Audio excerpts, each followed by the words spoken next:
So today, what I'm going to do is I'm trying something a little bit different. Usually I just sit and play around on the guitar. I've found it to be a little lackluster for me. As far as writing music, I've really done a lot of that, so I thought maybe I'll take this a different avenue on Mondays. I really enjoy writing music. The concept is when I started off playing music, I didn't have a clue what anything was. Learned a couple notes, played a couple chords, played guitar and bass and stringed instruments, and a couple odd instruments till I was the age of 22, 23, then branched out into different weirder instruments. Long story short, needing to have a little bit of theory helped when talking to people that knew more about music. And when you start playing with other people and skills start improving, you kind of want to know what all these things are. So I went off the deep end. You don't have to.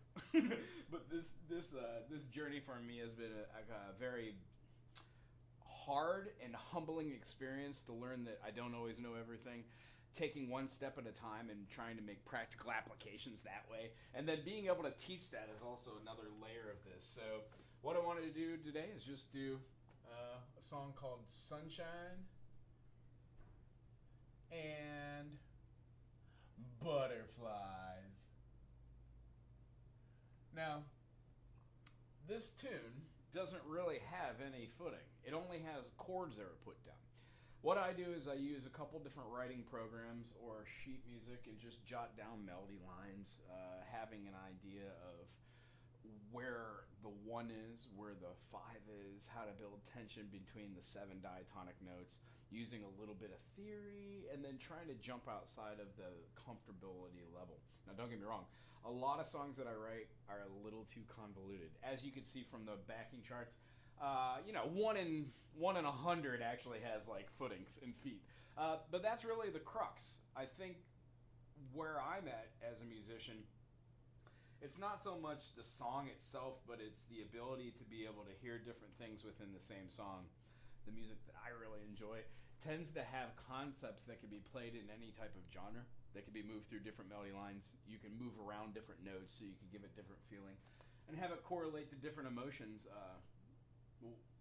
through those 7 preferences, or using the natural minor and then moving off into something like or a very Hungarian minor, or whatever you want to do. I use a lot of diminished at a certain period of my writing. So this on Monday is fun for me. I just want to take a song that I've done, see if I can put some legs to it. It just so happens the one that I chose today, I had a concept about doing a children's book. I find that most of the ukulele books out there are pretty much the same thing. It only goes to a certain level, only explains certain concepts. So what I wanted to really, really do was to write a song that had just easy basic chords, but added like one really cool concept per song. So if I could stick with that, educational, easier songs, teaching one concept, putting a couple silly lyrics to it so it's fun just to sing, because songs sometimes seem boring unless you have lyrics. I think Zappa said something about that.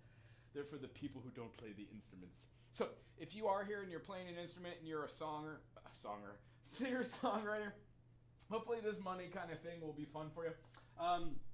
When I look at Sunshine and Butterflies, I'm looking at a song which is in the key, I think, of C, or it's in the key of F. Either way, we're going to take a quick gander at it. Let's see if I can pull it up on this old computer around here.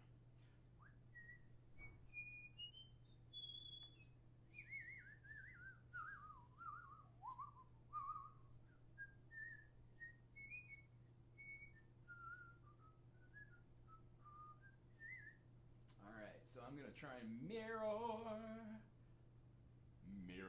Wonderful. And hopefully you can still hear me out there. Can you still hear me out there?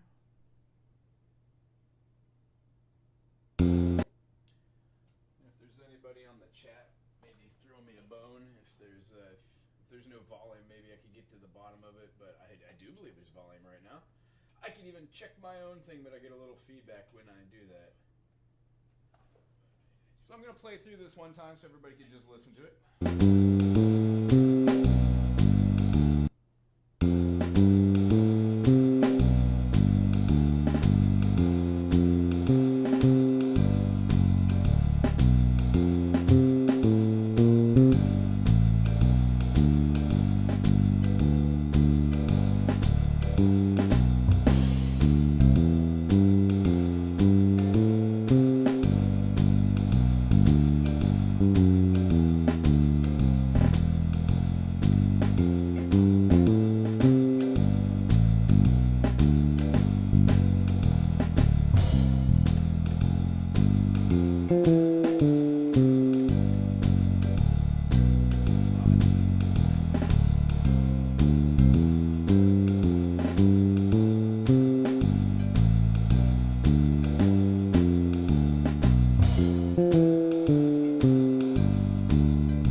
So,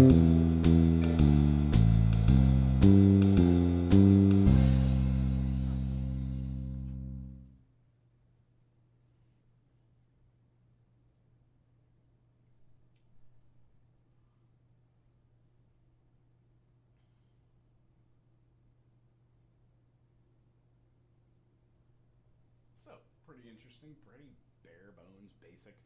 Playing it in the key of, let's see here, I think it's just C, we're calling it as. Tomorrow, on Tuesday, 9 to 10, I'm going to be talking about family chords. Now, I've watched a couple of videos online, they're like 35, 40 minutes. That's way too long to talk about the circle fifths. Tomorrow, I'm going to be talking about the circle fifths, how just to draw it, and then how to use the circle fifths to find family chords. I'm just going to do a little bit of that right here, in case you want a little preview on the concept. When I'm playing out a C major, I'm playing in certain notes. I've got C, G, and F, which are my family chords, because they're right next to C. My 4 and my 5 chord in the key of C are going to be F and G. My 2, 3, and 6 chords are going to be the minor chords. And when we write those in, I've got a D minor. Oh, purple doesn't work. Ah! I've got a D minor. When we keep going around the circle, we would get an A minor. Then there's an E minor. Now, we know that there are no sharps and no flats in the key of C. So this pretty much explains why we use C for a good palette to write with. If I wanted to change this to a different tone and do it to something that had a little bit of a different feeling on it, I think I would throw it to something cool like, I don't know, this one has this like,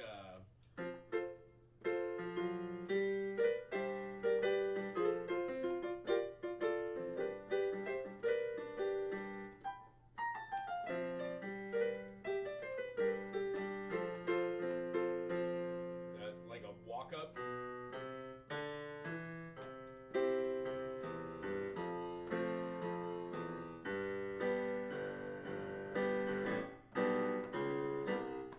C sharp.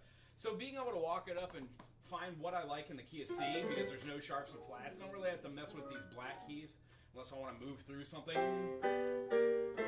But one of the concepts is as soon as I change it to a different key, let's say the key of D major, so I would do the same thing. I would find my 1 chord, express my 3 chord, 4 chord, so on and so forth.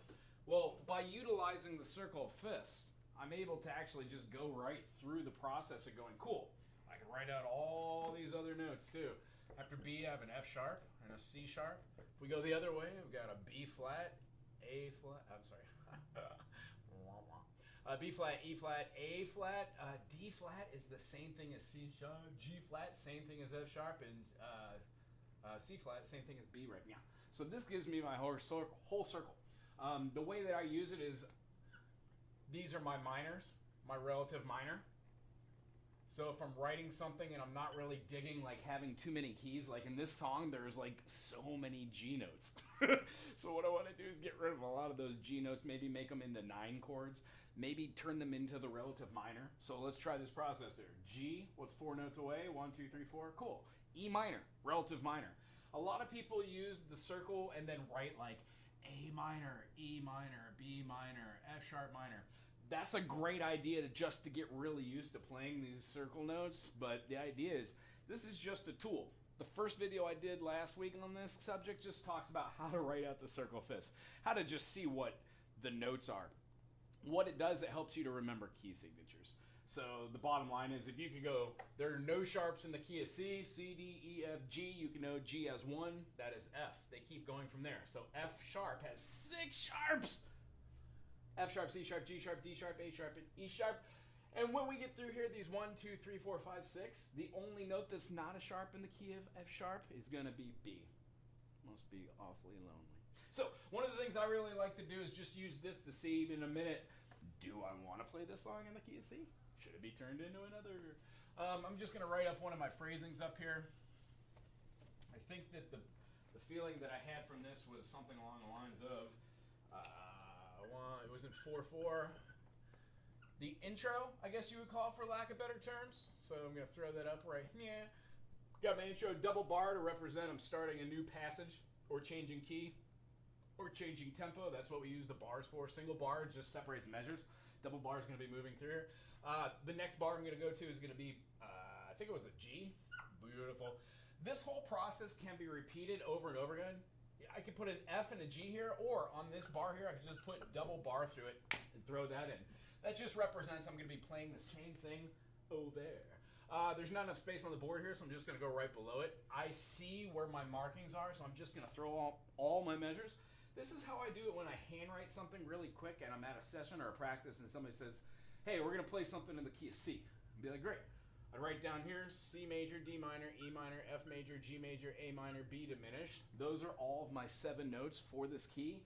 And then I look while I'm playing, what can I do that's relative to it? I don't have to play a full chord. I could play a version of that chord. Like when playing a D minor 7 sounds great.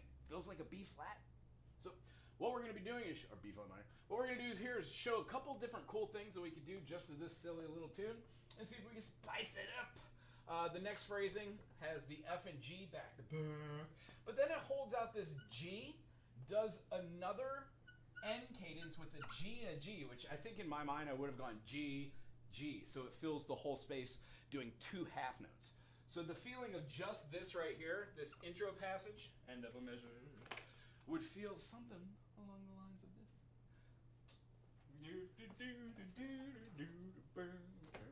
What is it?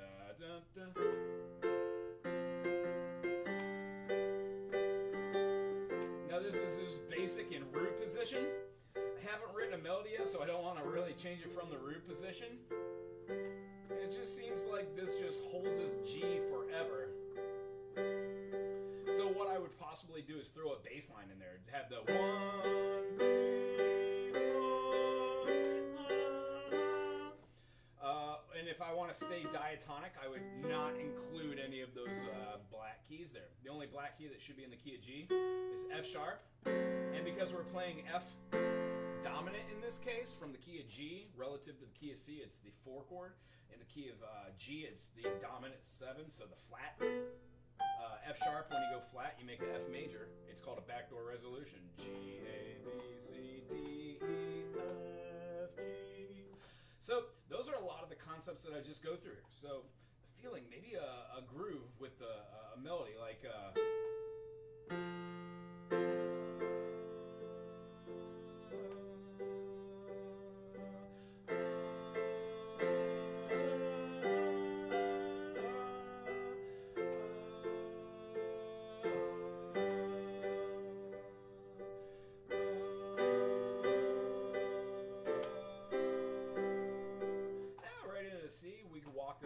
Let's just hold that off for a second right there. One of the cool things I could try here is by going through just the phrasings of having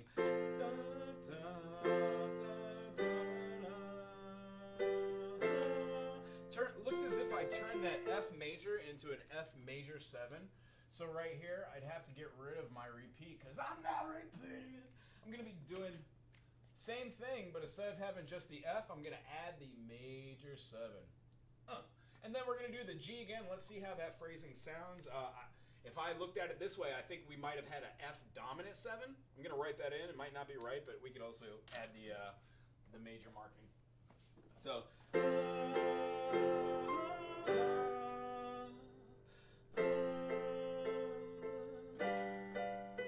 Yeah, the dominant 7 with the F there. Might sound a little high there. Maybe move it down to the other side.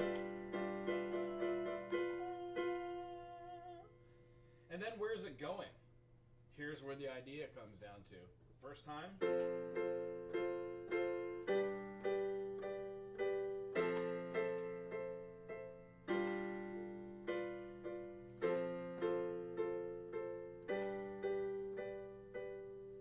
I feel like having a bad note. But that completely changes it to a different feeling and it complicates the song. And the whole goal of this, I think, for this song is to put it in a cute little book.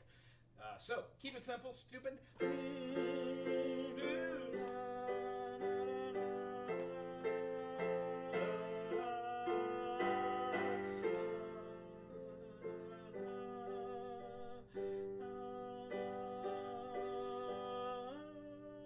feel a fifth as my leading or lending tone, so I'm not going to throw a diminish in there.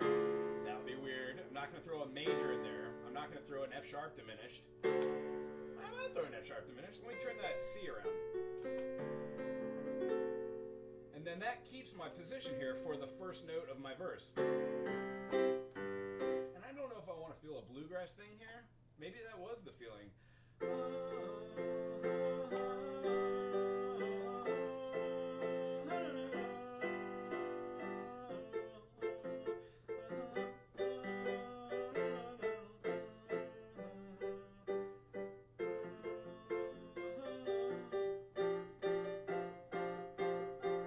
Static, not fun. Love it. Maybe later in the song. So sunshine and butterflies. Sunshine and butterflies. I'm not a fan of these inversions. Hurts my wrist, so maybe.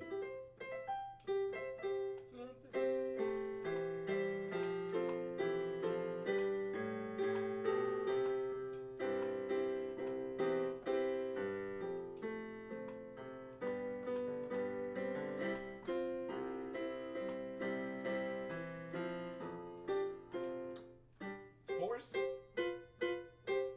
Those are simple.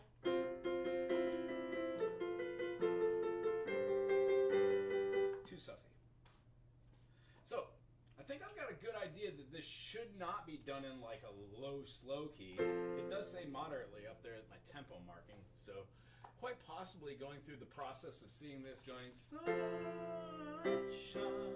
and butterflies.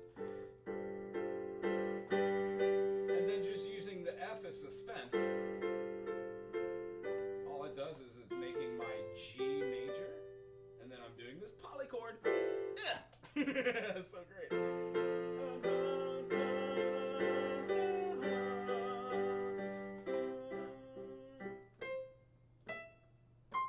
Now let's try work on a melody. I was seeing the lyrics on the other side. I wrote down some silly nonsense. Sunshine and butterflies, sunshine and butterflies. Monday is the best. Tuesday, no time to rest. Wednesday is in the middle of the week. Friday is always towards the end. Saturday is a day to sleep in. After all, we just don't end on Sunday. We do it all again. With a la la la la la la la la la la la. Now the concept of this, it's going to be a children's book. It needs to be kind of simple. I want to give a theme. The idea is sunshine and butterflies are what we look for. Monday, Tuesday, Wednesday, Friday, Saturday, and Sunday do it all over again. I left out Thursday just to see if anybody would notice. That's what my brain would do. And then maybe I'll just write a song later called Thursdays, which would have some sort of callback to this as fun. I don't know. That's the joy of just writing nonsense. You get to actually experience it all over for the first time. So with this, that sunshine and butterflies, we've got our sunshine and butterflies. Maybe sunshine and butterflies is the intro phrasing because it doesn't feel right with that. So I'm going to move that and see how that verse feels. So sunshine and butterflies,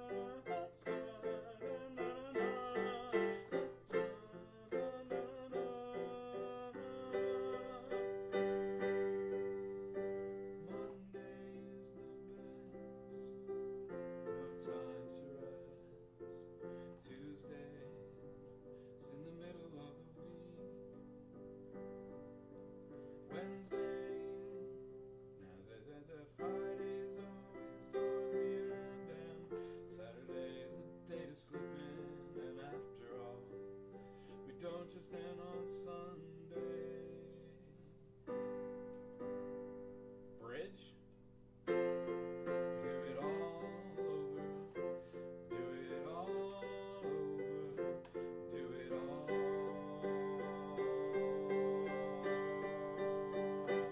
over again.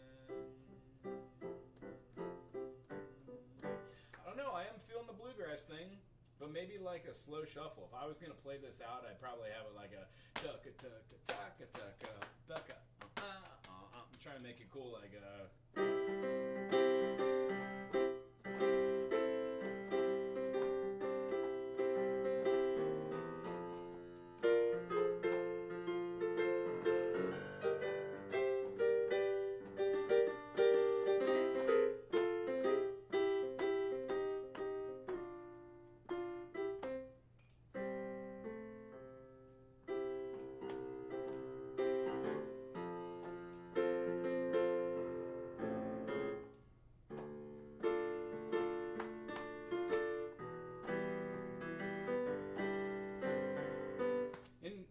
honestly, I would throw a D minor in there and replace my F major all day long. And I would also throw an E minor 7 in there to replace my G major all day long too. So instead of just having like a little boring, huh? So one of the things I'd like to do is just see what that would sound like on another instrument, maybe. Fun. Sunshine. And does anybody have any questions if you're watching this? Like, what the heck's going on here? Just taking something, looking at different chords. What we did was went through the intro here. The second part of this had a like a part, a verse. Took the same kind of phrasings. We did the C though. Now we're on the root, the 1, and it fluctuated. I think it was between the 4 and then went to the 5. Held the 5 out, and then this phrase was repeated. So I'm gonna put quick repeats on that. And then the last time that I went through, there was like a 1 section. And then a 2 section. The 1 section did like the G to a G7 just as a turnaround, and then the next section did the like a 4 chord to a 5 chord, just the same as this. And the reason being, I'm trying to really do this one simplistic enough so it doesn't like lose any of the ukulele players I'm writing this for. The kind of concept is going to be I'm writing this for children to adults that are just learning an instrument.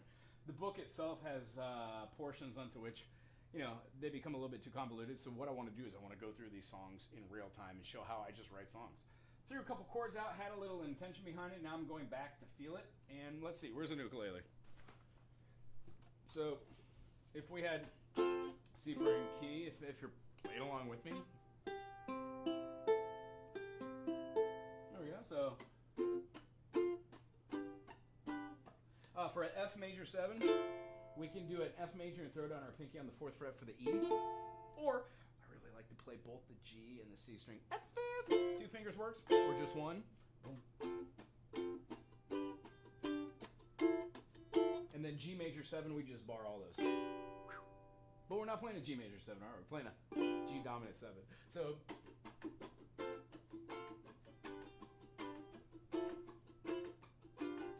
feels like a mile away. So instead of doing that, I'm just going to play this. That also works. Have our B there, our G right now, and then our finger reaches out to the F. Yeah. And rather than having just this F, I might throw this F out. And then to the... I do like that other one. Maybe I'll do both. Slower.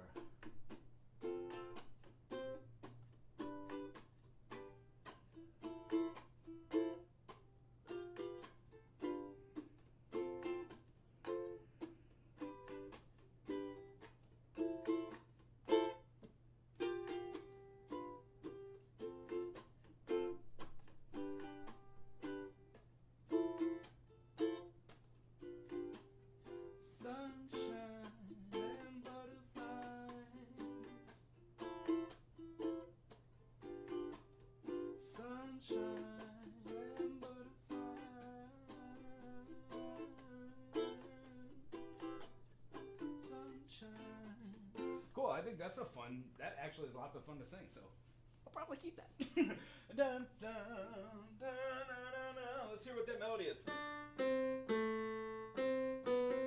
Cool, it's just a C, A, C, B, C, B.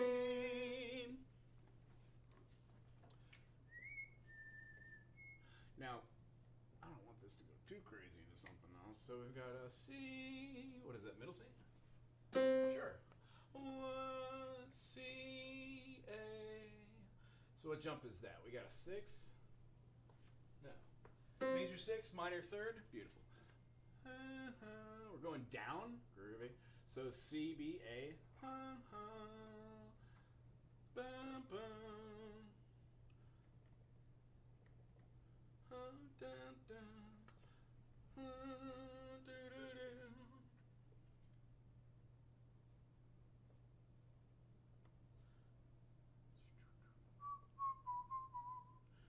And I could just write it as a C flat, but I'm not.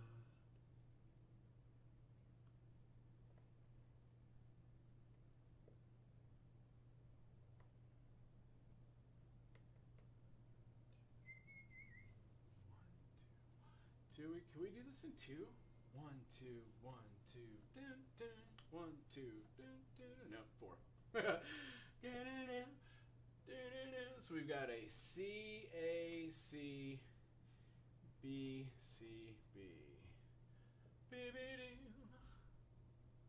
And then end that last one on an aether.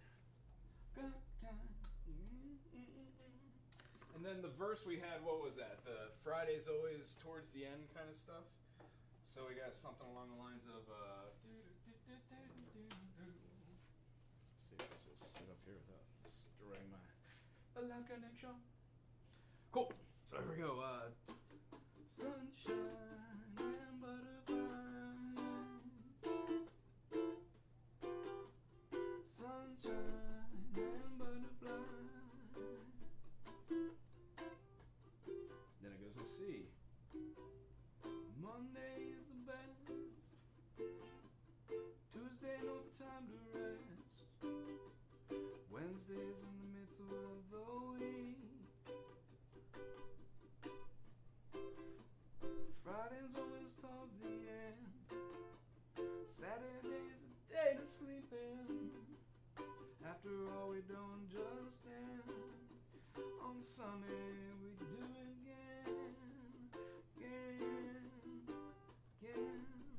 What does it go to there? It goes so F, G, F, G, F, G, do it again. So it's like the intro right there. How fun.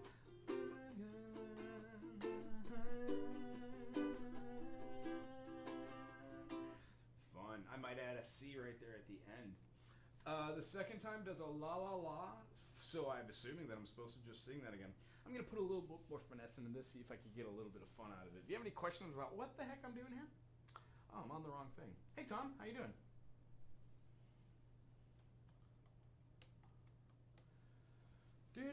Just doing a little songwriting for one of the older tunes I have. I want to throw it in a children's book. That's the whole hope. I'm trying to do something that has a little legs today, rewrite a couple chords, change some stuff around. If you're playing, play along with me.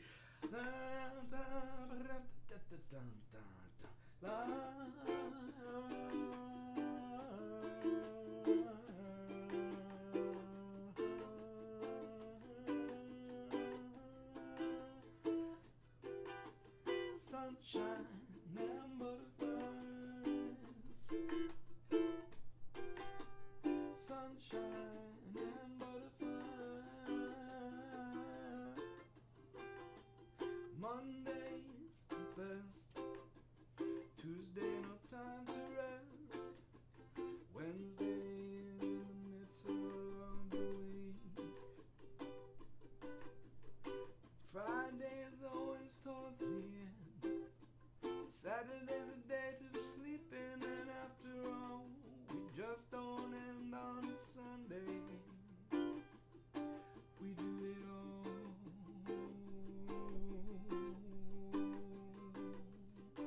We do it all.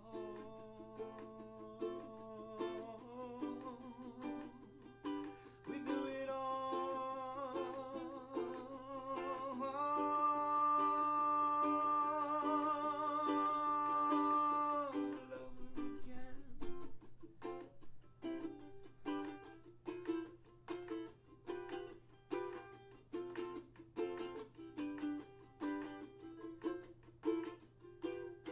Sunshine and butterflies.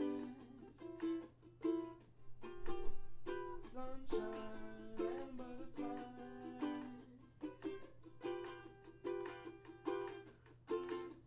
So I really enjoy the groove on this one. If I were to play it in a different manner or style, ukulele is an interesting thing this way. Usually it turns into an island style groove. The next thing I would go through is like a plectrum strumming or a picking, kind of like country, and then move into like classical. See if I find a melody line from those. One of the things we were just doing right here with these notes, the in the key of C, that's using a 1. It's using a 6. Wow, that actually reminds me of Sonic the Hedgehog. Anyway. Anywho, melodies are universal. When I'm taking just these notes in context, out of context, what I inevitably want to do is take all this stuff and put it to a different key, be able to play it in every key, and then move on from there. Why? I don't think each book should just be written to have one key. So one of the things we notice when you change key is sometimes these funk, like F to an F, G to a G, F major 7 to a G7, G7. That kind of melody might not work quite well in another key. If I were to throw it up to G major, it'd be like,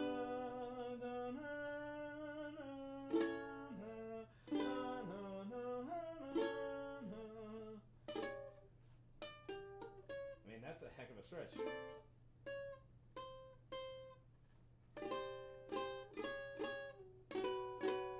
Nah, see, I would never do that. Up a whole step, that's really kind of funky. Therefore, I would definitely play it like this. But I do like the sound of that bar chord. See, those are the things I go through when I'm figuring out what key to put a song in. What's the next step in the writing process? So here, I found out a melody. I have a progression with the chords, which is really cool, because when I wrote this, I didn't even think about picking it up on the ukulele. And I know I wrote all of this for the ukulele. However, when I wrote these tunes, I didn't think I was going to just pick up the ukulele and go crazy on writing a song. The song literally took like 10 seconds to write out. They're very basic chords. And we'll just show that song again so we can see it.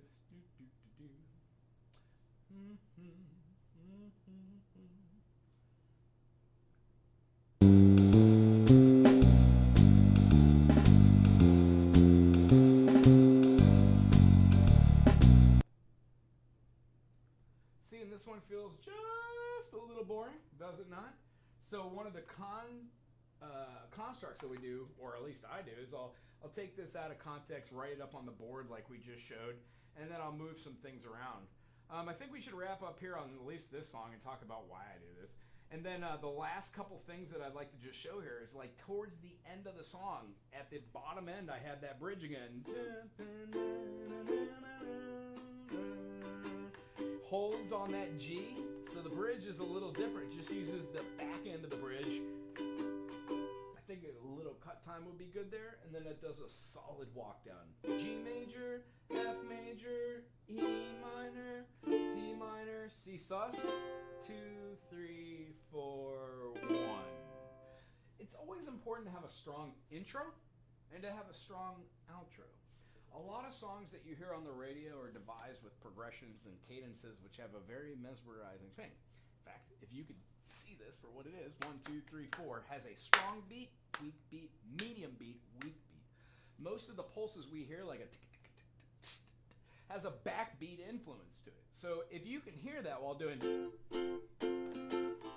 are definitely not backbeats, but if you hear tick, tick, tick, tick, tick, tick, it gives you a little bit more groove when playing something non-traditional. So what I try and do is I write one song in a traditional sense and then see what other outside the pocket idea we could do. This could also have like a,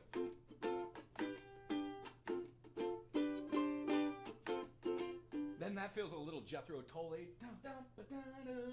Since I said Jethro Tull, I would be like, all right, let's go to minor now. Anywho, music's fun.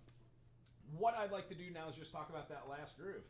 G major, F major, E minor, D minor, C sus, C major. Doesn't always have to be so dramatic. What this does is that is called a, what is that? It's called an Andaluvian cadence. You're going backwards down the number line. You're ending probably with a sus or a 7, and then it's going to resolve to the 1. You can also go plagal, and at the end, instead of hitting the 1, that sus to the 1 is our concept of going C, F, C. Except for generally in traditional sense, plagal endings should have a root position for our 4, then back to the 1. In this case, C most definitely is the lowest note here, but when I play a F major, the C is still the predominant note, and it feels awkward to play. Or boop, boop, boop. Up top, 5th fret, big old bar, just move our concept of the C all the way up till our pinky hits the 8th fret on the high A. Nice. So as far as like the concept of what I would write a song for, I would go through a song like this. I know it's taking me like 35 minutes to get to the point here, but I might not enjoy the song when I get done with it.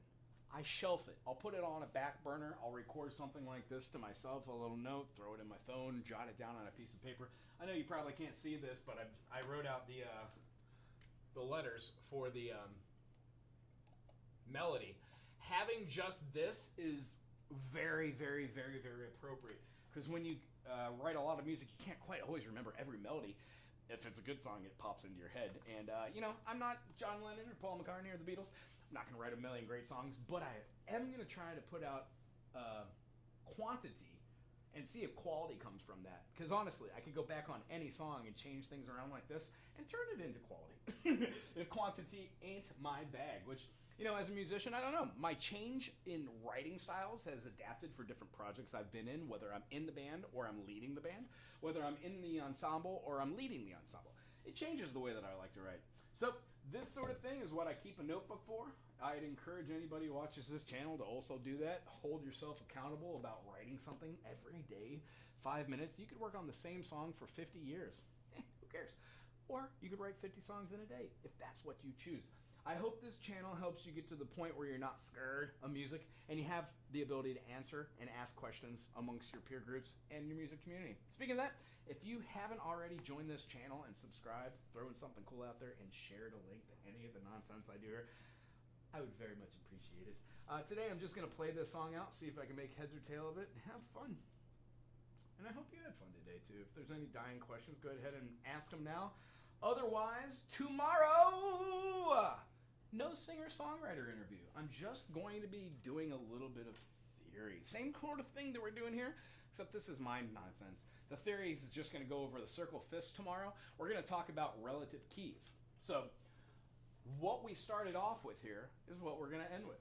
Tomorrow's topic is going to be relative keys. Now, last week we talked about the circle fifths and talked about how to just name chords. So if you go through it every day and you take 5 minutes, right when you wake up, grab your instrument and play C major, D minor, E minor, F major, G major, E, A minor, B diminished, and C. You can also find different ways to play each one of these chords, yeah? And when you do this, you're opening yourselves up to inversions. And doing these inversions allows you to see the fretboard for stringed instruments or fretted instruments in a different manner, because we start seeing connections between all the stringed instruments. Like when we play these two, it's a 1 and a 3. When we play this, it's a 1 and a 3 as well. We now know the difference between major and minor with that flattened median. So going through that stuff is what we talk about on Tuesdays. Today we're going to wrap up with the same concept as we talked about. This is it. If I'm playing in this key and I've got the ending cadence, which was something along the lines of, I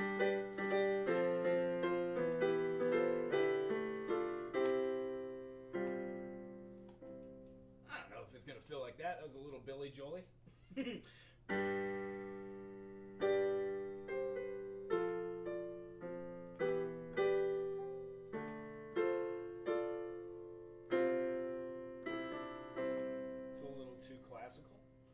Sometimes I'll go through the process of going, well, what are my family chords in the key of C? And this is what we basically started on with here. Our family chords in the key of C are going to be F and G. Why? When we're playing out all these notes on this thing, we have a C major, D minor, E minor, F major, G major, A minor, and a B dim. Therefore, this whole song is being played right around the 4th and the 5th, building a lot of tension. And then it goes back to the 1 for resolution. There really isn't anything outside the pocket except for the end of the song, which does the phrasing of outro. I don't know why I did that. It's going to be a G to an F to an E minor to a D minor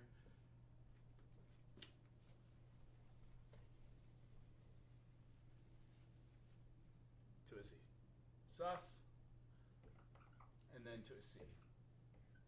That's the end of the song. This confusing yet? Right. Ooh, lather. Oh. So that's how I would express myself with this song. At the end, if I didn't like this, I would take my gander at the circle fifths. Well, circle fifths would show me that my keys right next to it are G and F.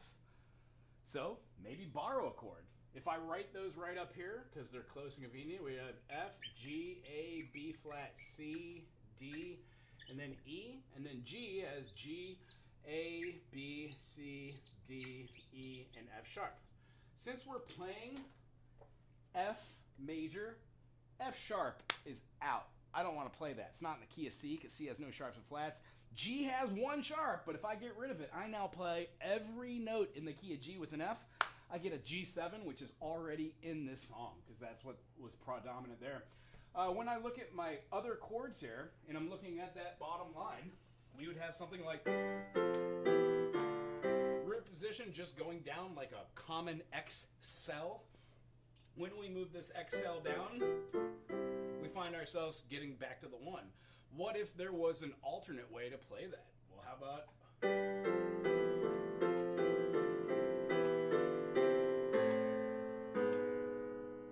little too minory. If I was going to go anywhere, it would be the aforementioned F sharp, and we're not doing that. So how about...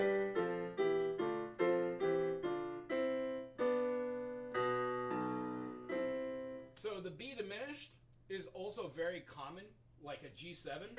So if we had this, we would have G, F, E minor, D minor, F, E minor, D minor, C sus, G7 with a B in the bass, and then we would throw back our C. I think that is a great way to end it. Let's hear what it sounds like fast and slow.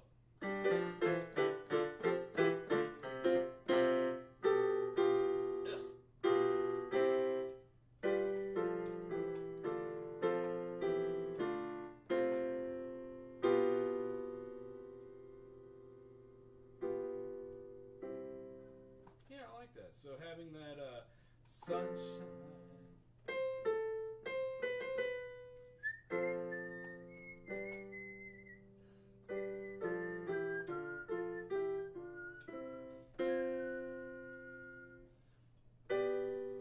We could have borrowed anything else. The reason why D minor and E minor sound so well with G major and F, because both of those are in the key of F, and then the D major is in the key of G, but remember, we switched all of those F sharps to F naturals. Therefore, D minor now feels like it fits in, because in the key of G, we're not playing it as a major fifth.